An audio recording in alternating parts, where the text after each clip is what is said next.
Revelation chapter 13. We're going to pick it up in verse number 11. Continue on verse by verse. Finish up with chapter 13 tonight. And I beheld another beast coming up out of the earth. And he had two horns like a lamb, and he spoke as a dragon. I want you to underline the word another.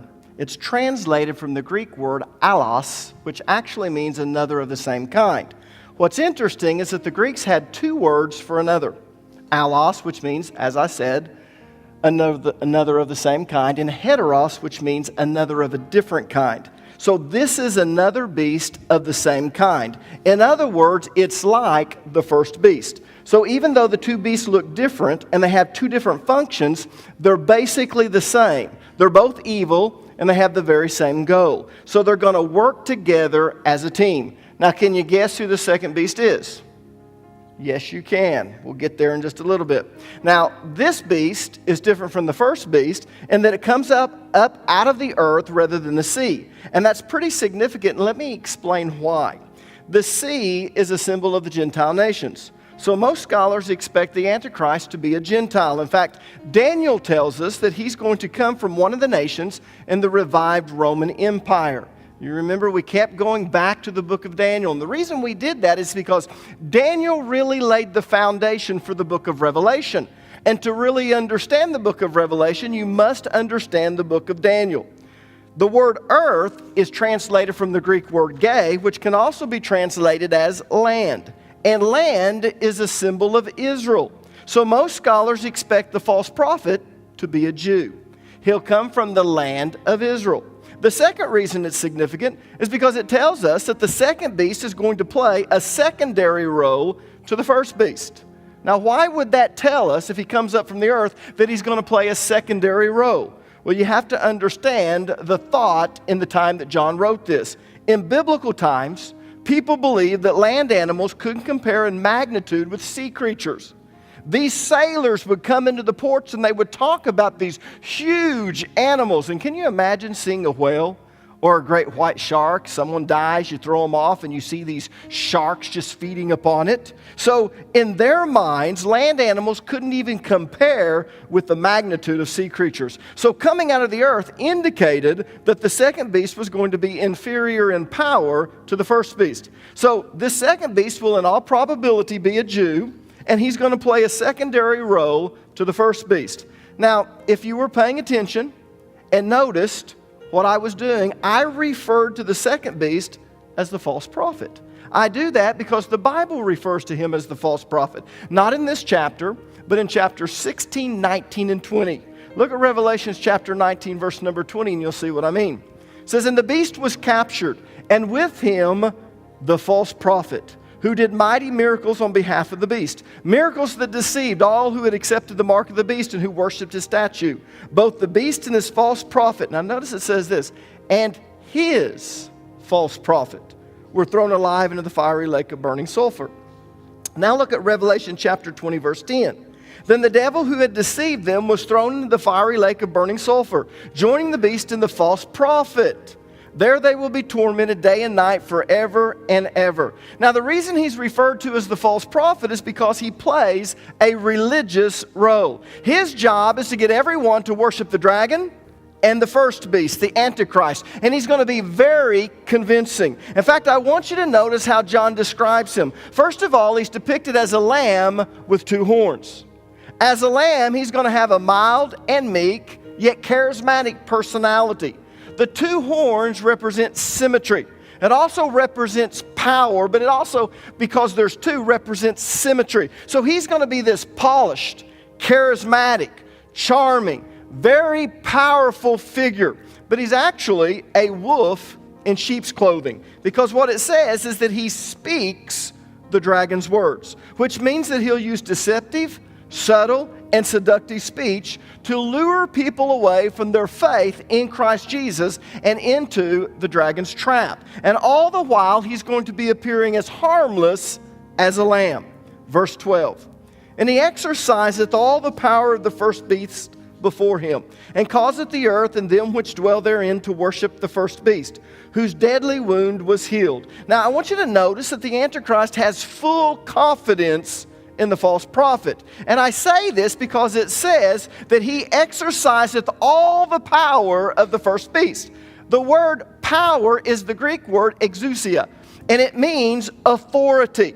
So the first beast has so much confidence in the false prophet that he entrusts him with all of his authority. And he's going to use that authority to get the world to worship the beast. In fact, their relationship is comparable to Moses and Aaron. The Antichrist is going to be the one that's in charge. He's the one that's going to pull the strings to everything. But the false prophet comes along, and what he does is he points everyone to the beast, and he performs all of these miraculous signs to get people to worship the beast. Verse 13, and he doeth great wonders, so that he maketh fire come down from heaven on the earth in the sight of men. Now, in order to be able to influence people, he's going to have to gain credibility. And the way that he's going to gain credibility is by doing miraculous signs. The NIV is really a better translation of this. Notice what it says. And he performed great and miraculous signs, even causing fire to come down from heaven to earth in full view of men. Now, can you see why he's referred to as a prophet? He's doing exactly what Elijah did in the Old Testament. He's calling fire down from heaven. And because he's a Jew, he's going to gain credibility with all of the Jewish people, especially when they see fire coming down from heaven, just like Elijah. If you remember, when Elijah brought all of the prophets of Baal up and he challenged them and he said, if Baal be God, we're going to serve him, but we'll find out. And so he tells them, whoever can call fire down from heaven will recognize that person as a prophet of the true God. And of course, you know, the prophets of Baal, they get out there and they wail and they cut themselves and they can't do it. And of course, Elijah begins to mock them. Well, maybe you need to cry a little bit louder. Maybe your God is sleeping. And they cry a little bit louder, and finally they just give up exhausted. There's no more that they can do. And of course, Elijah's so different. He builds up an altar. He sacrificed the animal there, and then he has water poured upon it. And all he does is he calls fire down from heaven, and of course, it zaps it. And it zaps it so much that it zaps up all the water, just chars everything there. And they recognize, man, this is a prophet. Well, here comes this second beast. And he's able to do the very same thing as Elijah. So immediately, being a Jew and able to do these things, he's going to gain instant credibility. And because he's been entrusted with the authority from the Antichrist, who's a Gentile, he's going to gain his credibility with the Gentiles. And as we've been seeing in some of the previous messages, it's going to be with the Muslims. Because they're going to see him as what? The Mahdi. And so when this prophet comes on the scene, and we're going to see as we study next week, well, it won't be next week, but in the future, we're going to be seeing that they're looking for this second person also. They're looking for this prophet, the Muslims are. And of course, this person's going to fulfill everything that they're looking for. Now, these miraculous signs are all a part of the devil's plan to verify the claims that this man is a prophet of God. And the whole purpose of these miraculous signs is to obscure the truth in order to confuse the people and to win them over. These signs are going to be genuine miracles. They're not a magician's trick. They're not trickery. It's not a skill in pyrotechnics. No, these are miraculous signs. And they will be so miraculous that if it were possible, they would deceive even the elect. That's why Jesus said what he did in Matthew 24:24. Notice what Jesus said. For there shall arise false Christs and false prophets, and shall show thee great signs and wonders, insomuch that if it were possible, they shall deceive the very elect. But the faithful are not going to be deceived. They'll recognize these signs for what they are. But the world's going to be sucked in. They'll think that to do these things, he must be a prophet of God. And that's why he's doing that. Verse 14. And he deceiveth them that dwell on the earth by the means of those miracles which he had power to do in the sight of the beast, saying to them that dwell on the earth that they should make an image to the beast which had the wound by a sword and did live.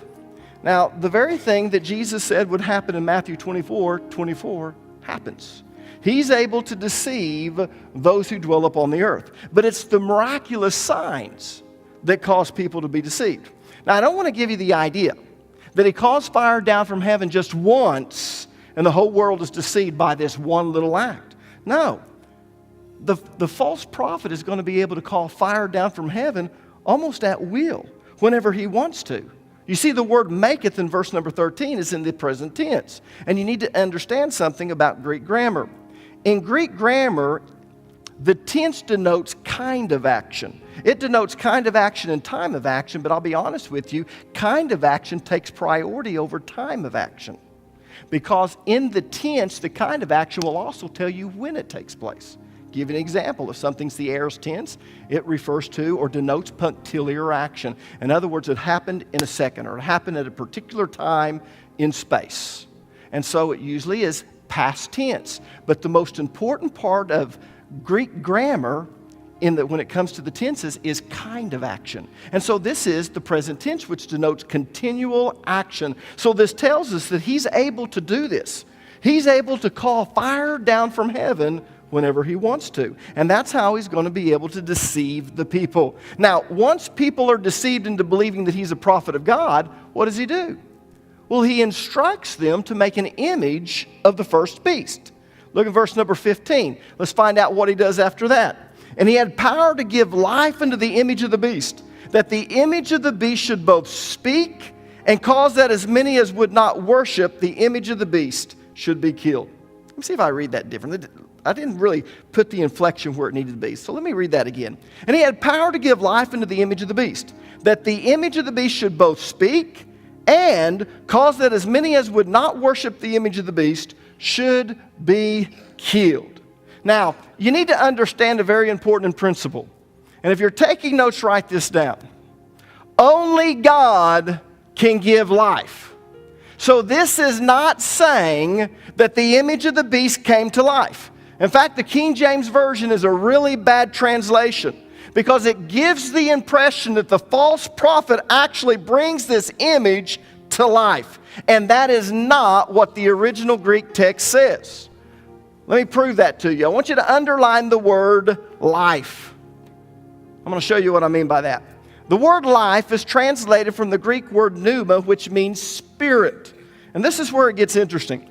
You see, the word spirit can mean one of several things. It can refer to our breath. In other words, what makes a person alive. When someone dies, what's the first thing that you do to find out whether they're really dead or not? You check their pulse. But what you really want to do is, are they breathing? If they're not breathing, we understand something. We've got to get them breathing. Because if we don't get them breathing, they're not going to live. So when we talk about breath, we're talking about what makes a person physically alive.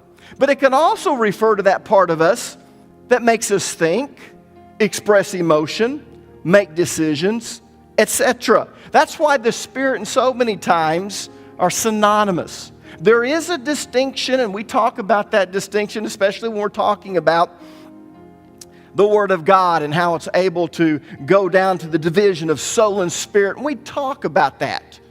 But the Bible also uses the Spirit and soul synonymously, and the reason it does is because the Spirit can also refer to that part of us that makes us think, that makes us express emotion, that makes decisions. In other words, you might think of it like this.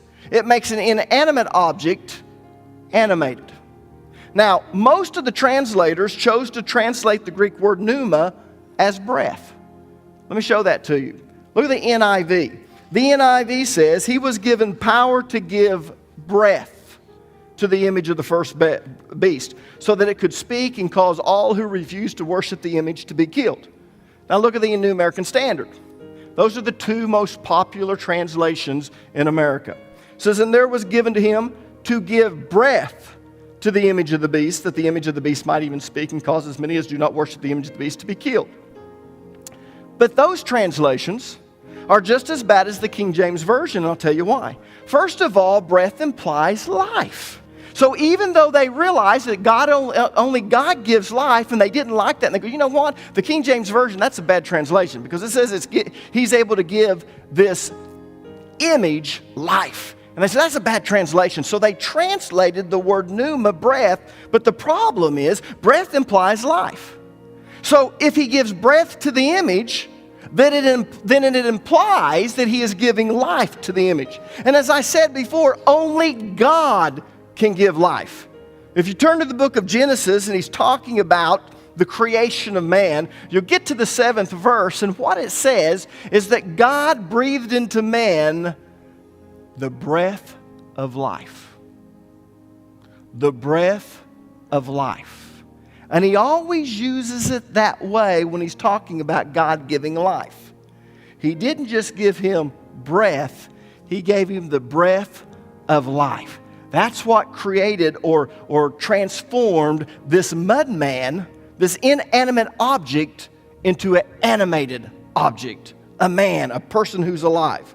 So if he gives breath to the image, then it implies that he's giving life to this image. And as I said before, only God can give life. So in this context, the Greek word pneuma can't refer to breath. It has to refer to something else. And it only has one other meaning. Remember, pneuma can refer to making something think, express emotion, make decisions, etc. Now, in this age of computers, that doesn't sound too hard. But 100 years ago, no way. You know, just this week, our staff went to Dallas to the one-day Catalyst conference.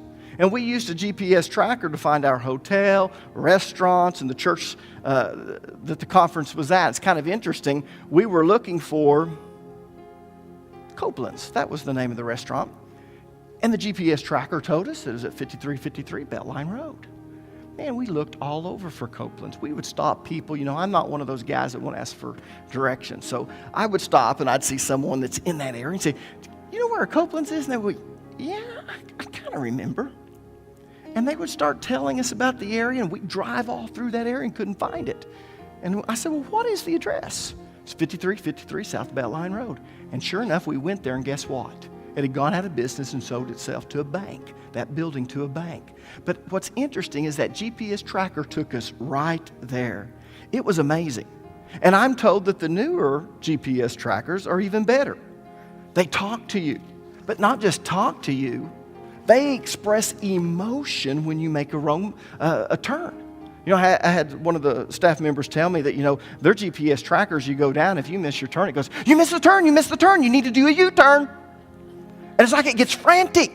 And she said she didn't like it because it was almost like, you know, it's getting her nervous. I missed the turn. But you know, it's programmed to do that. Now, in John's day, that would have been unheard of. How can you take an inanimate object and make it animated? Well, today we know that you can do it with a computer chip. But in their day, there was only one way that you could take an inanimate object and make it animated. You gave it pneuma.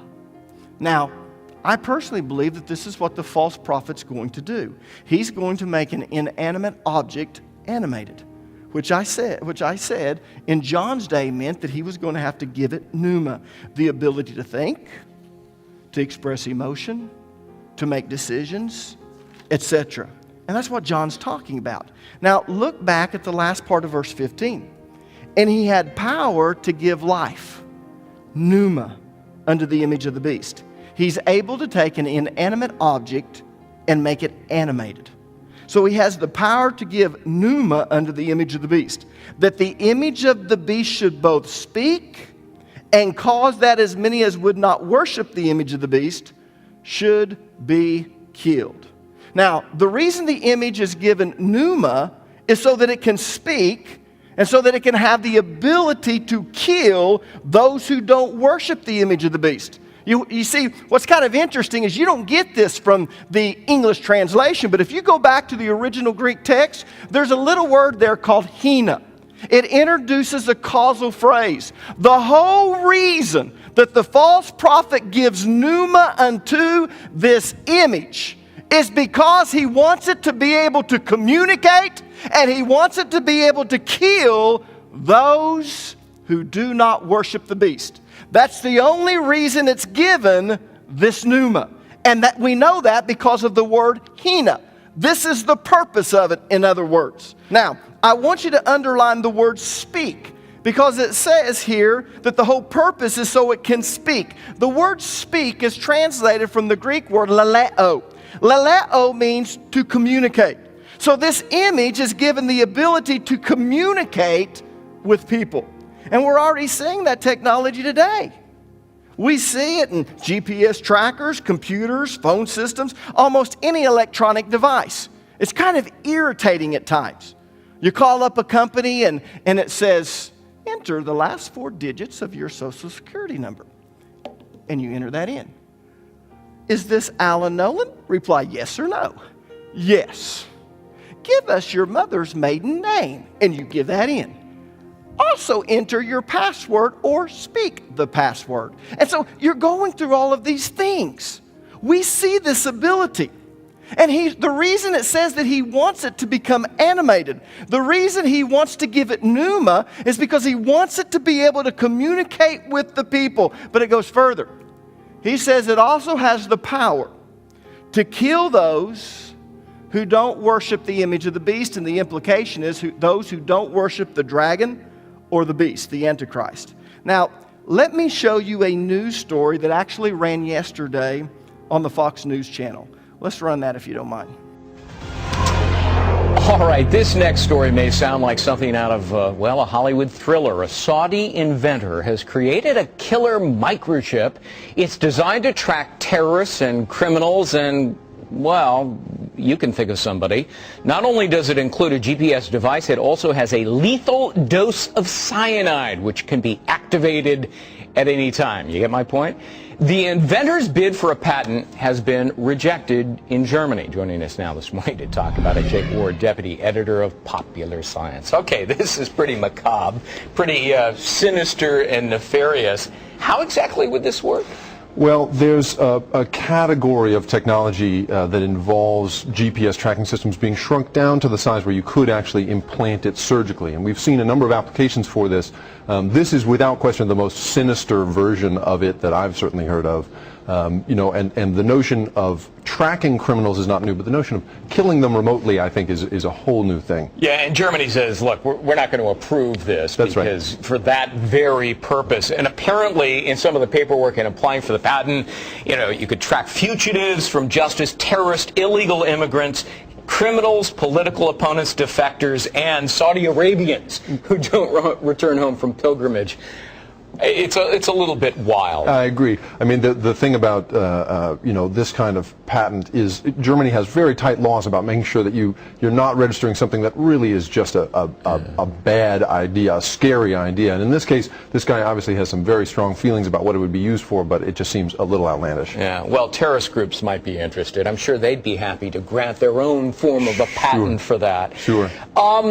The bigger world, though, of GPS, talk to us about how it's being used to, for example, track sex offenders? Sure. The Washington State Legislature right now is considering the possibility of registering perhaps 100 sex offenders with a GPS chip that's implanted in their shoulder because they've found that a few of them have been wearing them on their wrists and then have cut them off, which just defeats the purpose. And so, but the larger world of this technology is actually pretty happy stuff. I mean, there is new technology for tracking Alzheimer's patients, who right, may have gotten lost. Wander away. Right. Sure. Tracking the vital signs of professional athletes from the sideline. There's been a couple of cases in which football players have collapsed of heat exhaustion, and seeing the early warning signs of that. There's technology that sort of allows you to do that remotely. Even something as benign as keeping track of your dog. A radio frequency tag implanted in your pet. The vet finds a stray, scans it, and finds its rightful owner in an instant. Yeah. Do you see an explosion of the use of GPS devices? And obviously a lot of people are concerned about an intrusion of privacy. Absolutely, sure. I mean, I think that there is a trade-off there, and obviously the inventor who filed for this patent has gone across the line in terms of privacy. Yeah. But the use of GPS in the future will allow you to, you'll never lose your wallet again. You'll never lose your keys again. Right. It's that kind of stuff where you're going to, you'll be able to beep any object you own, and find it in the house. And so There's the vicious expression, and then there's the really, really helpful expression that I think we'll see in the future. I lose socks in the dryer. I don't know how that happens. Maybe that would help me in that regard. Thanks. Jake Ward, Deputy Editor of Popular Science. Interesting stuff. Thanks very much. I've got my little buddies microchipped. Do you really? Yeah. Yeah. I do, just in case they get away. And then you bring them and you take them to like the checkout counter at the grocery store and you scan them and then they say, I belong to Megyn Kelly. That is very cool, yeah. Bailey and Basha. Something like that. Now, the big chip that you saw, that was the one that they wore on the wrist. That's not what they implanted. You look at that and you go, oh my gosh. It's kind of interesting with nanotechnology and what they're able to do with that. In fact, just type that in. Georgia Tech is doing so many fantastic things with nanotechnology. But you can see where this is heading. And it's kind of interesting to me, and I don't know if you noticed this, but the inventor was from what country? Saudi Arabia. It's kind of interesting about that. So here's a person from Saudi Arabia that's coming up this, and who would think to put cyanide in that? You're not where you're supposed to be.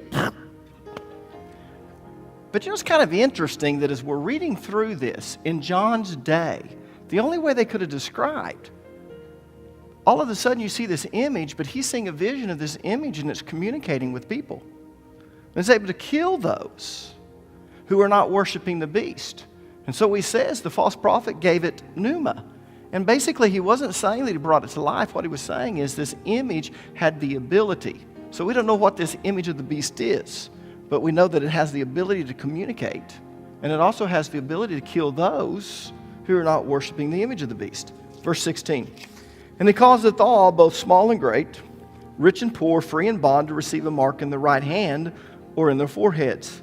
Now, once the false prophet deludes the people into thinking that he's a prophet of God and that the image of the beast is able to communicate, and he is then going to make it mandatory for all people to take the mark of the beast.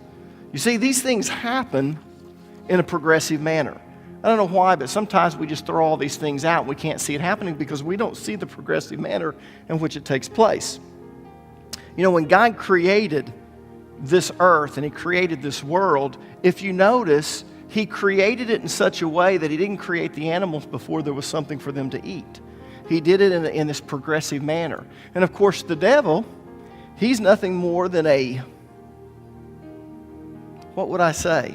imitator. And as an imitator, he's going to do the very same thing. So what happens when the false prophet comes on the scene? The very first thing he has to do is he has to gain credibility. He's got to gain credibility as a prophet of God. And so what does he do? He starts doing all of these miraculous signs. And once he is established with the people and gained credibility that he is truly a prophet of God, and he points to what people are going to think is the 12th Imam or the Mahdi. And so what he's going to do then is he's going to say, we need to construct an image of the beast. And so once that's constructed, now he gives it pneuma. In other words, the ability to communicate and also the ability to be able to kill those who don't worship the beast. But it's not any good if you don't have what we're talking about there. If you don't have a computer chip or one of these other things in it. So guess what he does?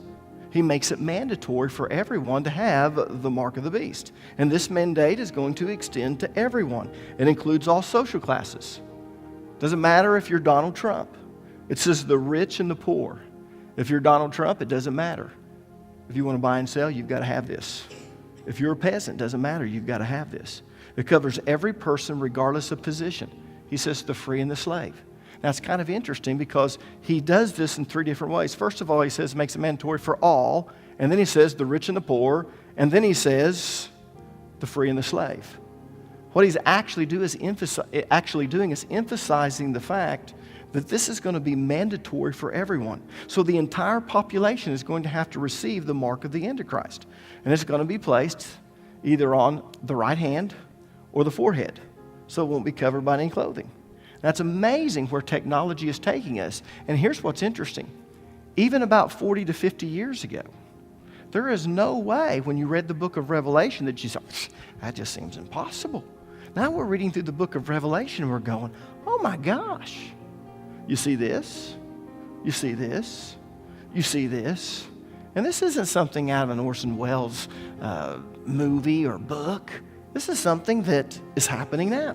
Verse 17. And that no man might buy or sell save he that had the mark. or the name of the beast, or the number of his name.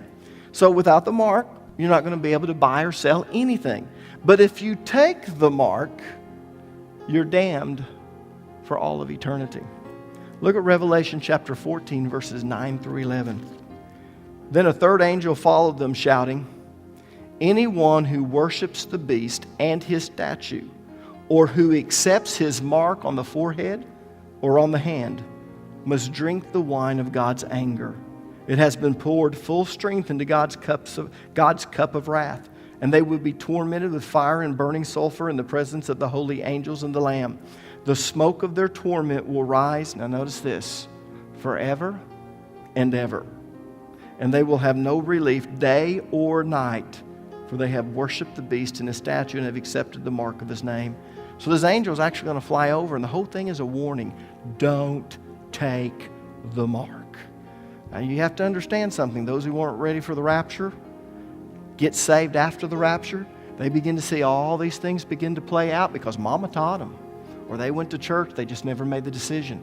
They're going to be put in a horrible predicament. Because if they don't take the mark, they can't buy or sell anything. But if they take the mark, then guess what? You're damned forever. So the false prophet is actually going to use the necessities of life as a tool to punish the faithful for their loyalty to Jesus Christ. So there's a constant pressure to become a worshiper of the beast and to take the mark. Because without it, you can't buy or sell anything. Everything's going to be scanned. There will be no money the way that we know money. Everything is going to be electronic. Verse 18. Here is wisdom. Let him that hath understanding count the number of the beast. For it is the number of a man. And his number is 666. Now what is 60? That's King James Version. 60. So it's 666. The number of the beast is the number of man. 666. You know it because you've watched all the movies called Damien, The Omen. 666. Now why is it 666? Why is it 6? Because 6 is the number of man. Why is 6 the number of man? Well, because on the 6th day, God created man. Look at Genesis chapter 1, verses 26 through 31. Then God said, "Let us make human beings in our image, to be like ourselves. They will reign over the fish in the sea, the birds in the sky, the livestock, all the wild animals on the earth, and the small animals that scurry along the ground." So God created human beings in his own image. In the image of God, he created them, male and female, he created them. Now, how many of you ever heard me teach on what it means to be made in the image of God? Do you guys know what it means to be made in the image of God? What it means to be made in the image of God is that you have the ability to reason. You are not a beast. You are not an animal or a wild animal. God has created you to be able to make logical decisions and to reason things out. That's why the Bible says that he that takes another man's life, his life will be taken. For that man was made in the image of God. And what it means by that is you know better. You know, God's not going to judge grizzly bears for killing one another or two dogs get into a fight. You know, that dog that killed the other dog is not going to stand before God on the judgment day. As much as you love your pets, they're not going to be in heaven with you. There is no dog heaven. All right? But are there creatures up there? Well, yeah, we read through the book of Revelation. We see all these things. But I just want you to understand something.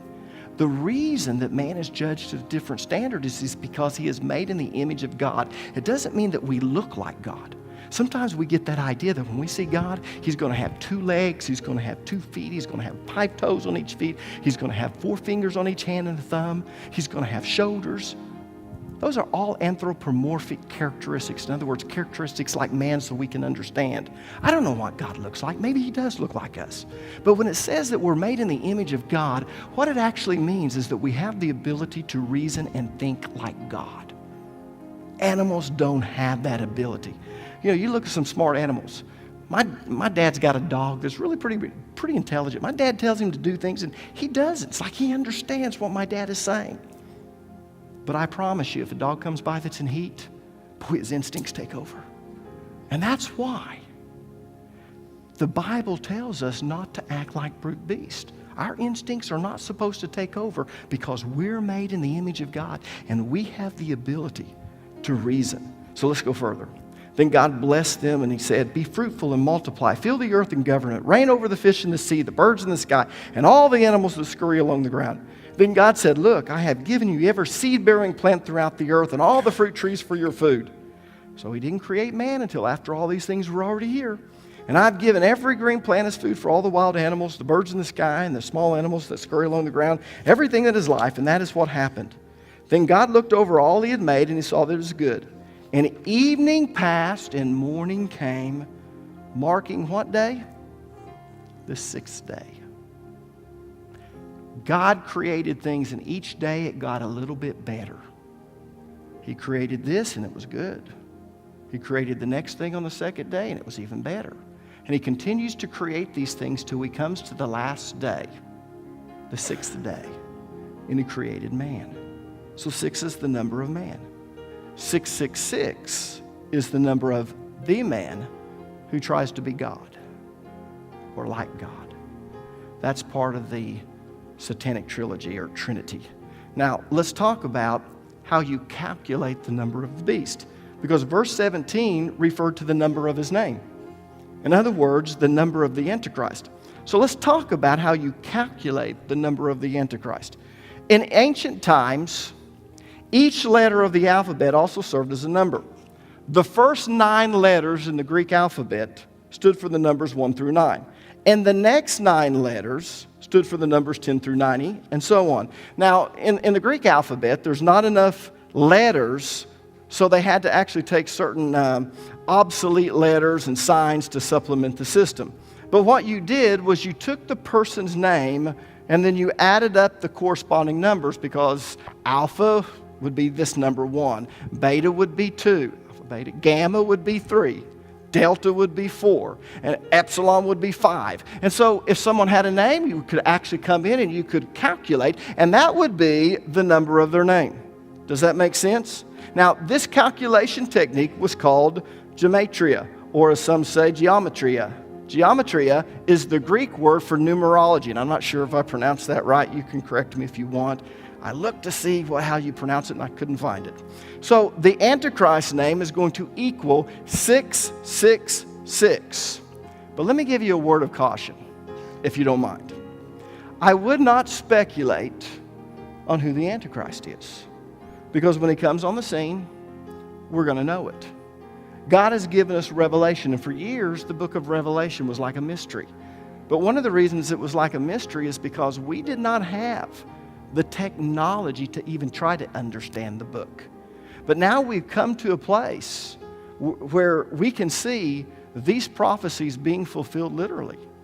You know, it's interesting, but you've always heard preachers for years, and maybe you didn't hear them, they were before your time, they would say, you know, the return of Jesus Christ is imminent. In other words, it could come at any time. But the truth of the matter, it wasn't.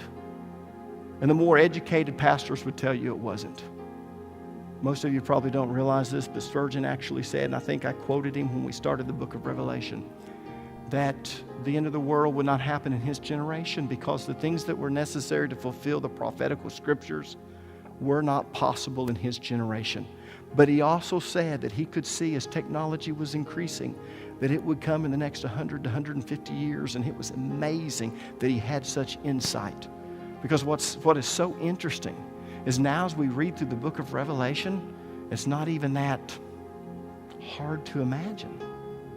Now when you see that he gives breath or gives pneuma to the image of the beast, it's like, you can see that. And it has the ability to communicate. I just got GPS in my car. Or I got my iPhone. And now my ring comes out this way. And now if I can't read because maybe I'm blind, I can press something and then it will speak to me. And I can communicate that way. We have that technology now.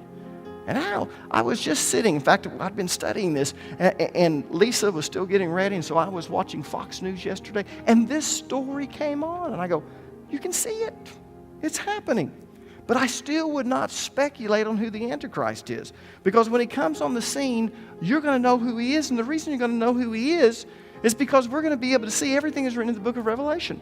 This man's going to sign a 7-year peace treaty. When you see the temple being rebuilt, and hopefully you'll see it from heaven. But just in case you're not prepared, You see the temple being built, and then you see these two scraggly men claiming to be prophets, Moses and Elijah in Jerusalem, and they're coming in and they're harassing the Jews, but what they're really doing is explaining everything that they do and how it relates to Jesus. And then you begin to see all these things that we've studied. You look at these 7 seals, and then you watch the 7 trumpets, and you see all of these things coming. Let me tell you, you'll know who the Antichrist is. But the most fascinating thing is, it'll be easy to calculate the number of his name. But until then, don't worry about it. Just be ready for the rapture. Here Jesus, ek weet ek is 'n sondaar. Ek besef dat ek nie sal hemel toe gaan as ek nie 'n verhouding met U het nie. Ek glo dat U aarde toe gekom het en vir my gesterf het aan die kruis en weer opgestaan het uit die dood. Was my sonde weg deur U bloed en maak van my 'n nuwe mens.